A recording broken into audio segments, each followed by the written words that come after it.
Bismillahirrahmanirrahim. Dear students of chemistry 10th class federal board national book foundation, हम कर रहे थे यूनिट नंबर 3 स्टिचोमेट्री। आज का हमारा जो है लेक्चर में है कॉन्सेप्ट असेसमेंट एक्सरसाइज 3.5। 3.4 तक हमने अपने लास्ट लेक्चर में कर लिया था। आज कॉन्सेप्ट असेसमेंट एक्सरसाइज 3.5 करेंगे। देखिए फर्स्ट वन देखें, कहते हैं magnesium metal reacts with sulphur to produce magnesium sulphate. How many grams of the magnesium sulfate MgS can be made from 1.50 grams of magnesium and 1.50 grams of sulfur by the reaction? Reaction का आपको जो है वो आगे reaction be given है। अभी देखिए statement इसकी लिखी हुई है। सबसे पहले हम जो है क्या फाइंड आउट करते हैं, स्टेप 1 में इसको स्टेप वाइज डिवाइड कर लेते हैं। स्टेप 1 में हमें जो है वो सारा क्वेश्चन गिवन है जो मैंने पहले आपको पढ़ के सुना दिया है कि अब सबसे पहले मोलर मैसेज फाइंड आउट करते हैं। हमारा पहला स्टेप होना चाहिए फाइंड मोलर मैसेज।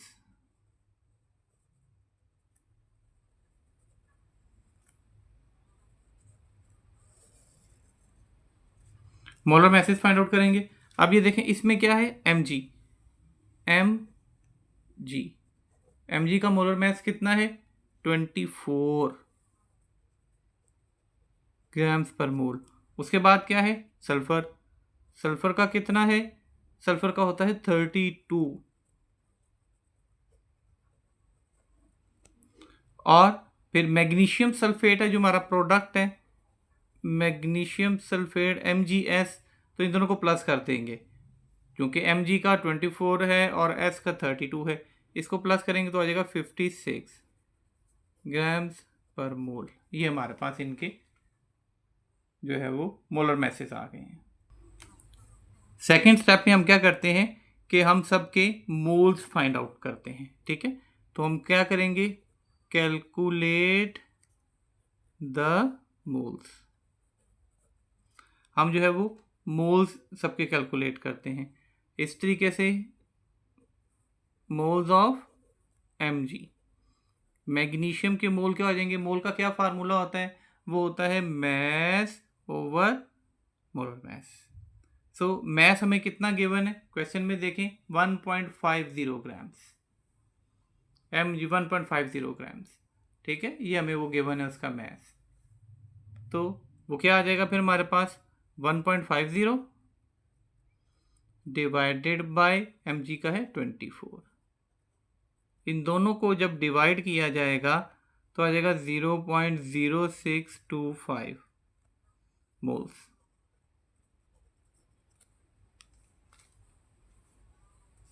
इसी तरीके से जब सल्फर के मोल्स निकालेंगे,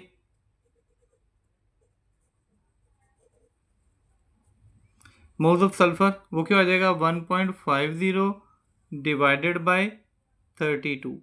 इन दोनों को डिवाइड करेंगे तो 0.0469 मोल्स आ जाएंगे इसके लिए। अब हमने जो है दोनों की जो रेशो है वो फाइंड आउट करनी है। ठीक है, तो इससे हम लिमिटिंग रिएक्टेंट जो है ना वो निकाल सकते हैं। तो इसी तरीके से रेशो जो है इसमें बनेगी वो क्या बनेगी,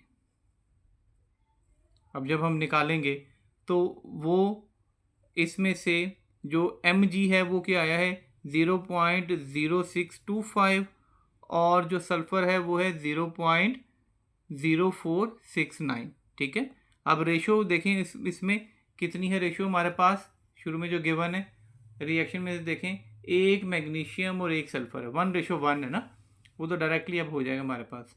रेशो जो है 1:1। तो जो हमारे पास मैग्नीशियम है वो है 0.0625 और जो सल्फ़र है वो है 0.0469। तो इसमें फिर सल्फ़र कम मिकदार में है, इस तरीके से ये जो है वो हमारा लिमिटिंग रिएक्टेंट होगा। हमारा लिमिटिंग रिएक्टेंट ये आ गया।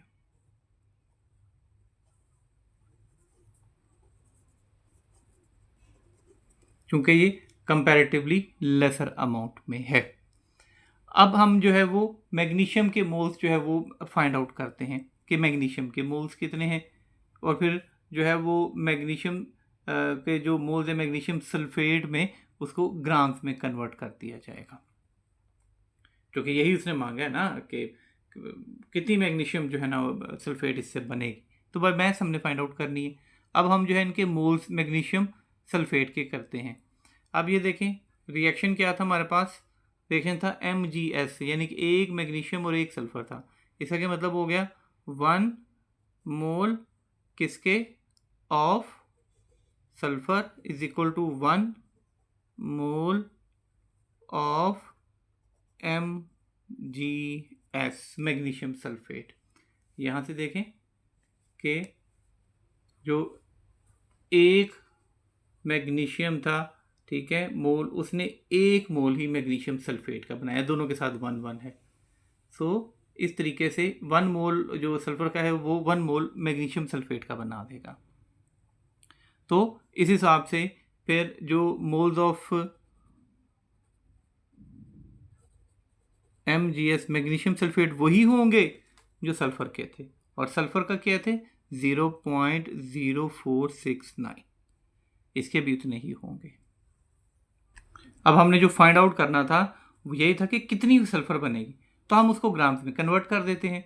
तो मैस क्या हो जाएगा फिर, ठीक है, वही फार्मूला कि moles is equal to mass over molar mass. यहाँ से मैस निकालना है तो वो क्या हो जाएगा कि उसके मोल्स जितने भी आए थे 0.0469 इंटू सल्फर का जो मैस जो है वो उसका मैग्नीशियम सल्फेट का निकला था वो था 56। क्योंकि मैग्नीशियम सल्फेट का फाइंड आउट कर रहे हैं, इन दोनों को मल्टीप्लाई करेंगे तो हमारे पास आ जाएगा 2.63। तो इस तरीके से उसका मैस जो है वो निकलेगा 2.63 ग्राम्स। ये हमने फाइंड आउट कर दिया इसमें से। अब इसका सेकंड देखिए, कहते हैं zinc and sulphur react to form zinc sulphide according to the following balance chemical equation. Zinc का सल्फर इज ZnS बना रहे हैं। If 10.0 grams of zinc and 10.0 grams of sulfur are available for the reaction, then determine the limiting reactant and the mass of the sulfide zinc sulfide produced। बिल्कुल same वैसे ही है, सिर्फ उन्होंने जो है ना वो थोड़ा सा रिएक्शन चेंज किया है। अब इसमें भी सबसे पहले हम जो है सेम वैसे ही जो है लिमिटिंग रिएक्टेंट्स निकालने हैं, तो स्टेप 1 में हम क्या करेंगे, इनके मोलर मैसेज फाइंड आउट करेंगे। स्टेप में कन्वर्ट कर देते हैं ना हम, इसको ईजी हो जाता है। तो मोलर मैसेज, तो मोलर मैसेज में देखेंगे किसका कितना मोलर मैस है। सबसे पहले देखें कि जिंक Zn का होता है 65 ग्राम्स पर मोल।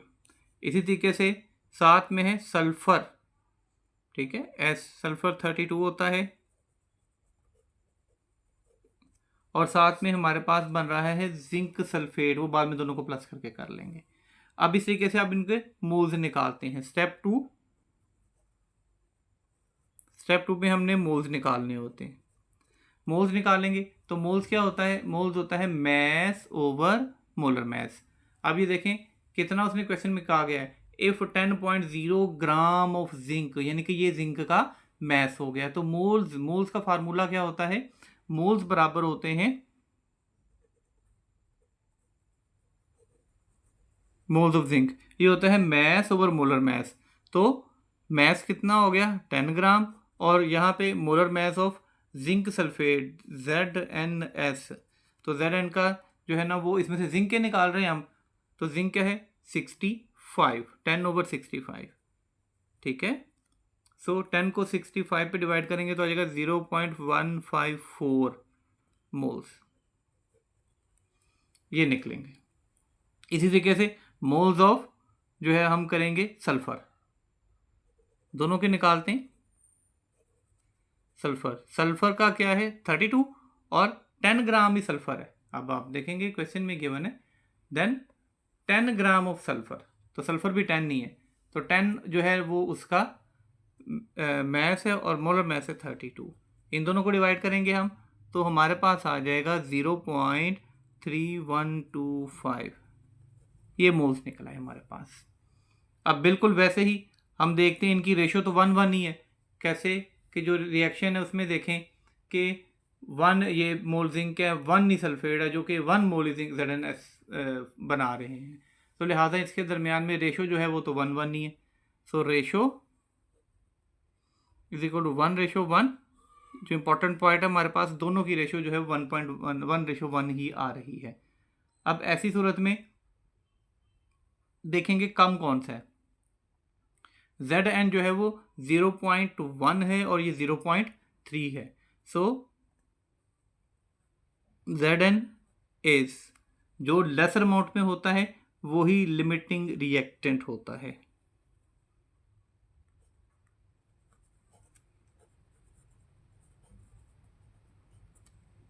Zn ही लिमिटिंग रिएक्टेंट होता है। अब हम जो है वो जिंक सल्फेट का जो है मैस फाइंड आउट कर लेते हैं। So mass of ZnS zinc sulphate. अब जिंक का वही मैस क्या हो जाएगा, फिर मोल्स इनटू टोटल मैस हो जाएगा। तो मोल्स इसके जो है वो ZnS के, इन दोनों को प्लस करेंगे, इन दोनों को प्लस करके हमारे पास आ जाएगा Zn और S 65 और 32, इसको प्लस करेंगे तो हमारे पास आ जाएगा 97। हमारे पास आ जाएगा 97। तो मैस ऑफ जिंक क्या हो जाएगा हमारे पास कि ZnS 97 इसका मैस था, मल्टीप्लाई बाय हमारे पास आ जाएगा 0.154। 0.154 जो लिमिटिंग रिएक्टेंट हमारा आया था, जो सबसे कम होते हैं, इन दोनों को मल्टीप्लाई कर देंगे हम तो आ जाएगा 14.94 ग्राम्स। यही जो है वो ZnS का जिंक सल्फेट का मैस निकलेगा हमारे पास। नेक्स्ट इसका थर्ड वन देखें। Aluminium reacts with bromine to form aluminium bromide. Reaction आपको गिवन है, कहते हैं 54 grams of aluminium and 200 grams of bromine Br2 are available for the reaction, then determine the limiting reactants and the mass of the AlBr3। Same वैसे ही, ठीक है। अब हमारे पास जो चीज़ें गिवन है वो क्या है कि 54 ग्राम ऑफ एल्यूमिनियम, यानी कि 54 ग्राम ऑफ Al एल्यूमिनियम। दूसरा क्या है 200 grams of Br2, 200 grams of Br2। अब हम सबसे पहले जो है ना वो मोलर मैसेज फाइंड आउट करेंगे। इनके मोलर मैसेज निकालते हैं।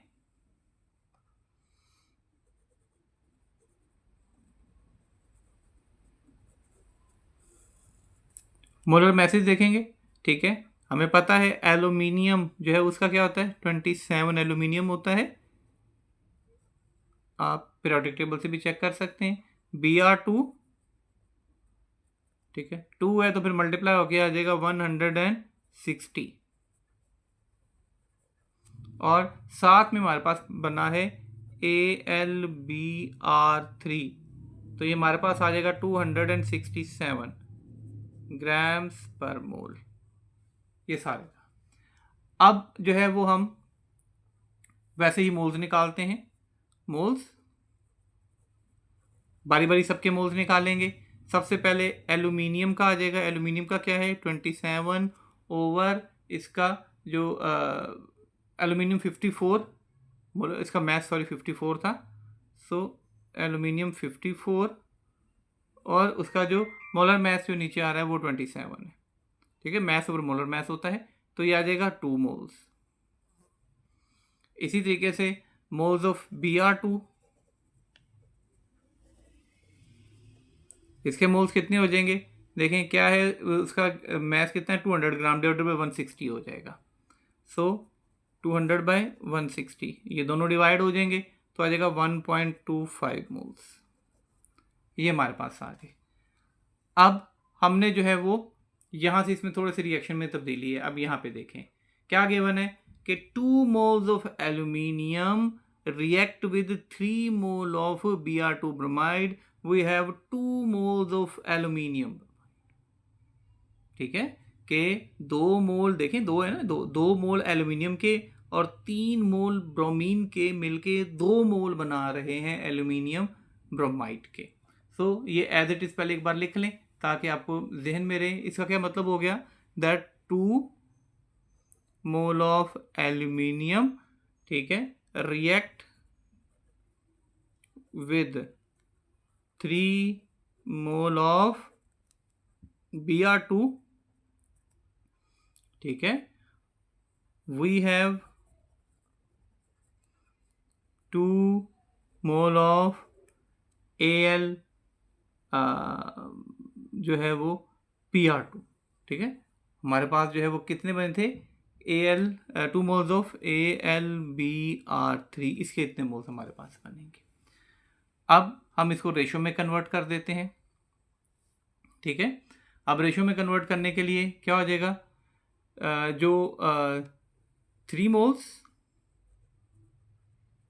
ऑफ कितने थे, Br2, 3 mole of Br2,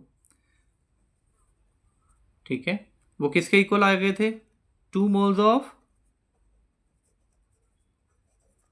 AlBr3। तो टोटल 1.25 निकले थे मोल्स ऑफ Br2, तो फिर 1.25 मोल्स किसके बराबर हो जाएंगे, ठीक है, वो क्या हो जाएगा, 2/3 मल्टीप्लाई बाय 1.25, ये आगे फिर मोल्स ऑफ जो है ना वो Br2 तो सारा कुछ रहेगा। तो ये इस किसके इक्वल आ जाएगा, 0.833 मोल्स ऑफ AlBr3, इसके कितने मोल्स के बराबर हो गए। अब हम इसको जो है ना वो मैथ में कन्वर्ट कर देते हैं।